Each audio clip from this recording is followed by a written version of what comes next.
দুনিয়া হলো পতিতা নারীর মতো, যে একজন স্বামীর সাথে স্থির থাকে না, বরং একাধিক স্বামী তালাশ করে তাদের সাথে আরো বেশি ভালো থাকার আশায়।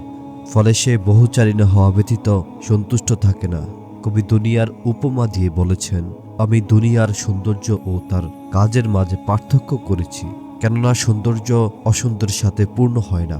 দুনিয়া আমাদের সাথে শপথ করেছিল যে সে কখনো আমাদের অঙ্গীকারের খেয়ানত করবে না, কিন্তু আমাদের সাথে তার শপথ এমনই যেন সে কখনোই তার ওয়াদা পূর্ণ করবে না। দুনিয়ার পিছনে ঘোরা হলো হিংস্র জানোয়ারের চরণভূমিতে বিচরণ করা। এতে সাঁতার কাটা মানে কুমিরের পুকুরে সাঁতার কাটা। দুনিয়ার দ্বারা আনন্দিত হওয়া মানে নিশ্চিত দুশ্চিন্তায় পতিত হওয়া। এর ব্যথা বেদনাগুলো এর স্বাদ থেকেই সৃষ্টি হয়, এর দুঃখ কষ্টগুলো এর আনন্দ থেকেই জন্ম নেয়। আল্লাহর অনুগ্রহ প্রাপ্তরা যখন দুনিয়ার জীবনের সঠিক মূল্য ও এর ক্ষণস্থায়িত্বতা বুঝতে সক্ষম হলো, তখন তারা পরকালের চিরস্থায়ী জীবনের জন্য তাদের প্রবৃত্তিকে নিঃশেষ করে দিল।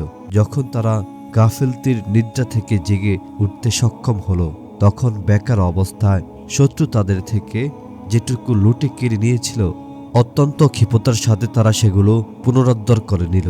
যখনই তাদের চলার পথ দীর্ঘ মনে হতে লাগলো, তখনই তারা উদ্দিষ্ট গন্তব্যের সঠিক মূল্যমানের কথা স্মরণ করত। ফলে দূরবর্তী সবকিছু তাদের কাছে নিকটবর্তী মনে হতো।